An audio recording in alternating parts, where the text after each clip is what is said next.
9장 1절에서 9절까지입니다.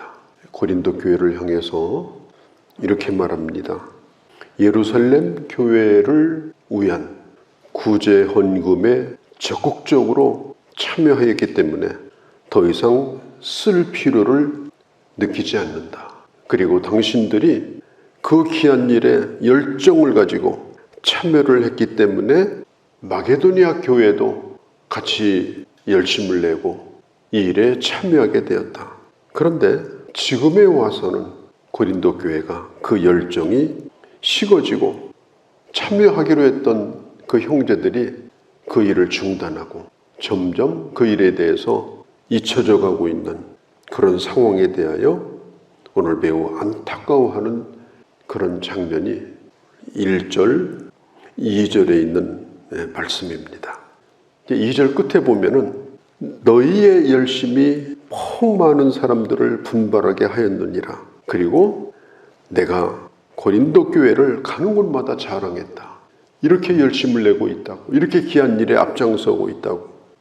그리고 보내는 디도와 형제들에게도 내가 자랑을 했다. 그런데 오늘에 와서는 그렇게 하지를 못했어요.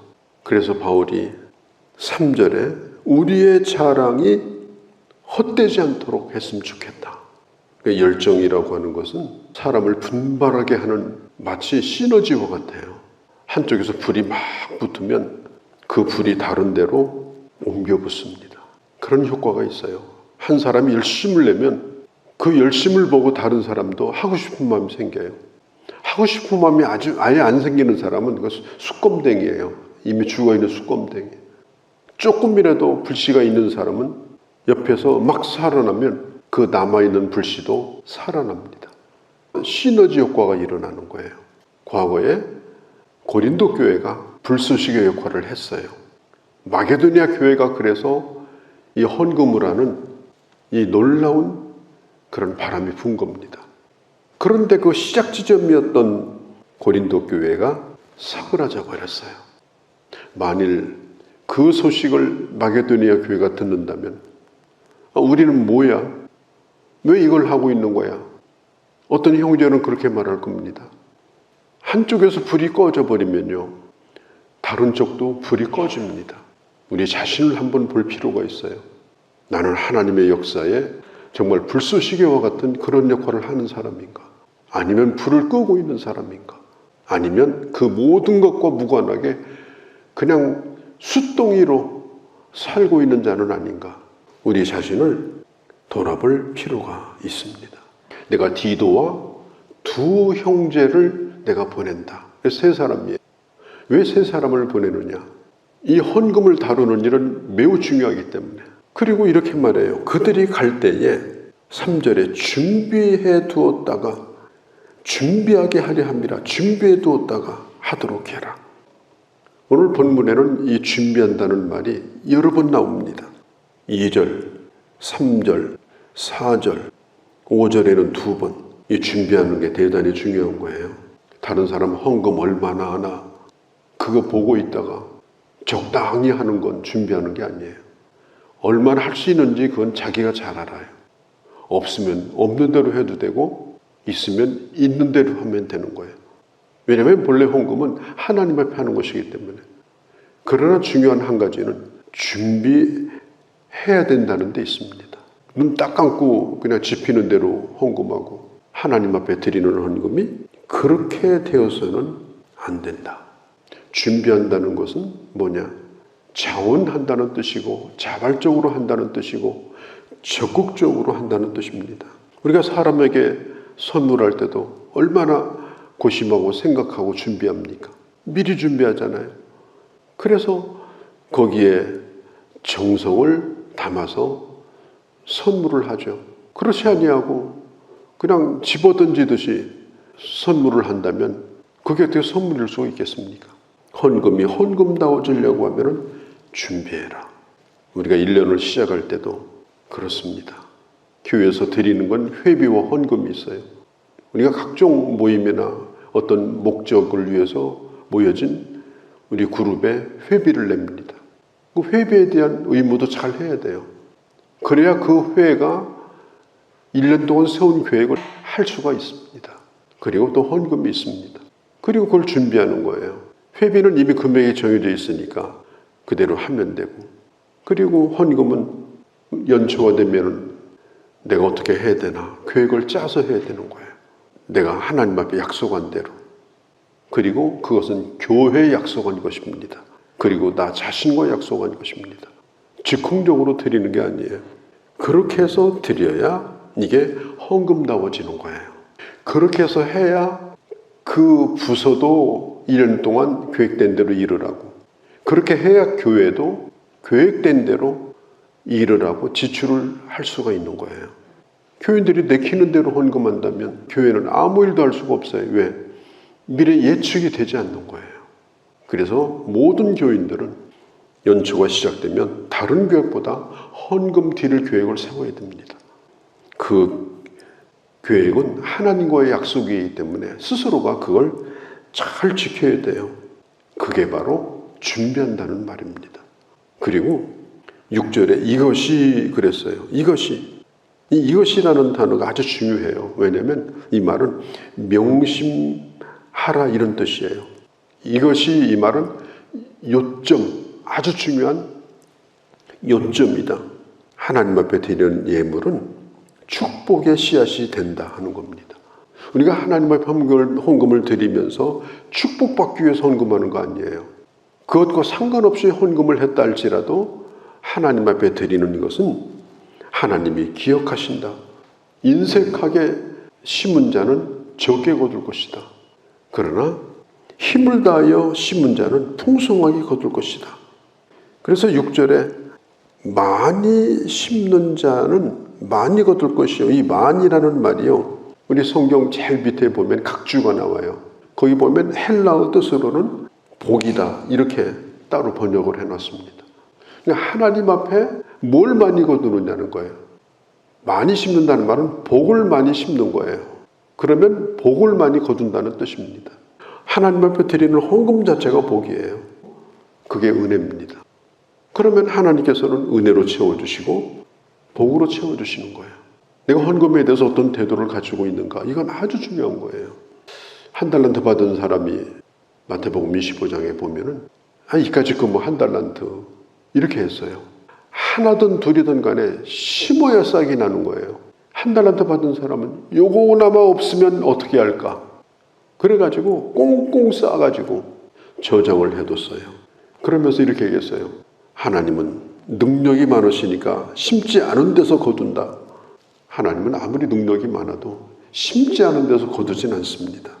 하나가 있었으면 오히려 그것을 심으려고 해야지, 보관하고 있다가 나중에 아무것도 거둔 것이 없을 뿐 아니라 악하고 게으른 종이라고 있는 것도 빼앗기고 말았습니다. 돈은 쓰기 위해서 있는 겁니다. 돈이 왜 있는 겁니까? 보관하기 위해서 돈이 있는 게 아니잖아요. 보관하다가 썩히기 위해서 돈이 있는 게 아니잖아요. 어떤 사람은 돈은 무조건 투자하기 위해서 있는 거라고 생각해요. 그래서 어디에다 투자하고 뭐 사두고 어디다가 그거 출자하고, 내가 가지고 있는 돈은 그것만을 위해서 있는 게 아니에요. 그러면 절대로 그런 사람 못 씁니다. 왜? 이 돈을 투자하면 돈이 얼마나 남는데. 돈은 투자보다 더 큰 거예요. 쓰기 위해서 있는 거예요. 그 쓰는 것 가운데 하나가 투자입니다. 일부분이. 그림을 그리는 화가가 그림 그리는 도구, 화구라고 하죠. 붓, 물감, 팔레트 이런 게 다 화구예요. 그런데 이 화가가 자기가 가지고 있는 이 화구가 너무 귀한 거예요. 그래서 거기다 물감도 붙이는 것도 싫어하고 붓에다가 물칠하는 것도 싫어하고, 그래서 그 화구를 갖다가 꽁꽁 싸서 뒀어요. 이 사람은요, 화가가 아닙니다. 왜 화가가 화구를 가지고 있는 거예요? 닳도록 쓰기 위해서 나중에 또 사더라도 가지고 있는 거예요. 하나님이 우리에게 물질을 주신 이유가 뭡니까? 썩히기 위해서. 그건 하나님이 다 가져가셔요. 뿌리채 뽑아가셔요. 기억하셔야 돼요. 하나님의 뜻을 위해서, 내게 주신 은사와 내게 허락하신 하나님의 역사를 위해서 쓰기 위한 화구로 하나님께서 내게 물질을 주신 겁니다. 다 쓰고 나면 또 벌면 되는 거고, 또 버는 대로 내 영양껏 쓰면 되는 거예요. 무조건 모아두는 것은, 그것은 하나님이 물질 주신 목적과 상관이 없는 내 정욕을 따라 살아가는 겁니다. 갈라디아서 6장에 보면 이렇게 말해요. 육신으로 심는 자는 육신을 거둘 것이요 영으로 심는 자는 영으로 거둘 것이다. 많이 심는 자는 많이 거둘 것이다. 심은 대로 거둘 것이다. 때가 이르면, 낙심하지 아니하면 반드시 거둘 것이다. 육신대로 심는 것이 뭐예요? 오직 자기만을 위해서 투자하는 게 육신대로 심는 거예요. 이뤄놨다 할지라도 썩는 거고, 이루어도 자랑이 아니에요. 하나님 앞에. 그게 무슨 자랑이 됩니까? 아무리 배가 고파도 힘을 곡식은 남겨둬야 돼요. 기회를 다 잃어버려요. 하나도 좋은 일을 못해요. 하나도 하나님의 일에 참여를 못해요. 다 날려먹고 다 썩어나가고, 그렇게 하다가 별 지르는 사람으로 살다가 하나님 앞에 가면 그게 어떻게 하나님 앞에 고개를 들고 살겠습니까? 그렇기 때문에 우리가 육신을 가지고 있기 때문에 그런 욕심과 싸우지만, 심을 기회가 있을 때, 하나님이 그런 기회를 제공하실 때 그때는 무조건 심는다. 즉흥적인 것이 아니라 준비해서 심는다. 정한 대로 심는다. 누가 얼마나 했느냐, 그하고 상관이 없다. 내 형편에 따라서, 내 상황에 따라서 내가 최선을 다하겠다. 그러면 되는 겁니다. 저 호주에 가면 원주민들이 옛날부터 쓰던 사냥도구가 있어요. 지금 이제 놀이도구가 됐는데 그게 바로 부메랑이에요. 기역자로 깎아놓은 것을 끝에를 잡고요, 손목을 비틀면서 이걸 날려보내면 그게 나중에 자기에게로 돌아옵니다. 우리가 사는 인생은 그가 뭘 심었든지 부메랑으로 돌아옵니다. 그게 축복이 돼서 돌아오기도 하고, 그게 돌아와서 내 목을 치기도 합니다. 그래서 우리는 이 심는 것을 잘 해야 되는 거예요. 내가 하나님 앞에 드리는 게 내 손을 떠났다고 해서 이게 사라지는 게 아니에요. 그게 돌고 돌아서 다 귀하게 쓰여지고 하나님의 역사를 곳곳에서 이루다가 하나님이 내게 돌려주실 때는 하나님의 축복으로 돌려주는 거예요. 내가 가지고 있는 물질이 가장 존귀하고 귀하게 쓰여지는 것이 뭐냐? 내가 하나님 앞에 드린 것이 하나님의 역사에 쓰여지고 돌고 돌다가 얼마나 많은 일이 일어나겠어요. 그러다가 결국 내게 돌아오는 건 뭐냐?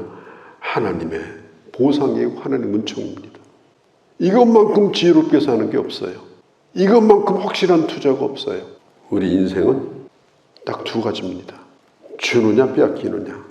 안 주면 결국은 빼앗깁니다. 안 빼앗길 수가 없어요. 또 두 가지입니다.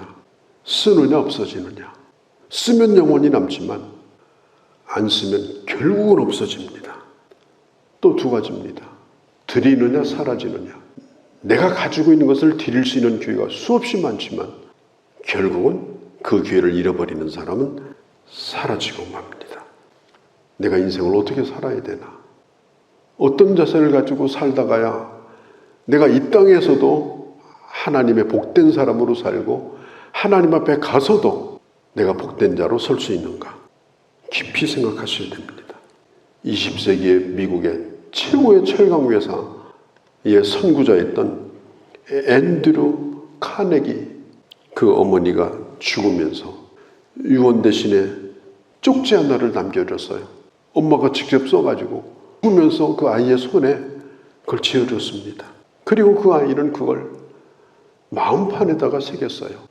그리고 그대로 실천했어요. 그 쪽지에 쓰여진 글이 뭐냐? 너의 평생에 하나님의 창고를 부유하게 해라. 그리하면 내 창고는 차고 넘칠 것이다. 하나님 앞에 드리는 생활이라고 하는 건 이건 중요한 일이다. 그게 아니에요. 가장 중요한 일입니다. 하나님이 내 몸도 내 시간도 내 물질도 주신 이유가 바로 그것을 위해서 주신 거예요. 그걸 하지 못하면 빼앗깁니다. 그걸 하지 못하면 없어집니다. 그걸 하지 못하면 사라집니다. 그래서 공술의 공수거가 됩니다. 아무런 의미가 없는 인생을 사는 거예요. 내가 가졌던 물질이 돌고 돌아서 많은 영혼을 살리고 하나님의 귀한 일에 쓰여지고 이래야 되는데 혼자 낼름 삼켜버리고 그것도 잘못 삼켜가지고 부도나고 사기당하고 그러다가 인생 끝나버리면 하나님 앞에 무슨 낯을 들고 서겠습니까? 이건 중요한 얘기가 아니라 매우 중요한 얘기다. 단순히 헌금에 대한 얘기가 아니라 하나님 앞에 대해 삶에 대한 얘기다. 오늘 고린도 후서 9장은 바로 그런 말씀입니다. 우리 하나님 앞에 귀한 자로 내가 가진 모든 것으로 쓰여지고 이 땅에서도 복을 누리고 하나님 앞에 가서 영광스러운 그런 하나님의 자녀들이 되어주시기를 바랍니다. 거룩하신 우리 아버지, 우리가 이 땅에 가지고 있는 것, 가지고 온 것도 없는데 또 가지고 갈 것도 없는데 하나님이 주신 것을 내 거라고 생각하다가 죽을 때 되니 다 사라지고 맙니다. 이것을 미리 깨닫고 살았던 복된 하나님의 사람처럼 저희들도 이제 그렇게 살게 하시고 하나님이 내게 허락하신 내 삶 자체가 많은 사람을 돌고 돌아 복되게 하고 그것이 부메랑처럼 나를 또한 하나님 앞에서 복되게 만드는 그런 의임 있는 주의 자녀로 살게 하여 주시옵소서. 우리 주 예수님의 이름으로 기도하옵나이다. 아멘.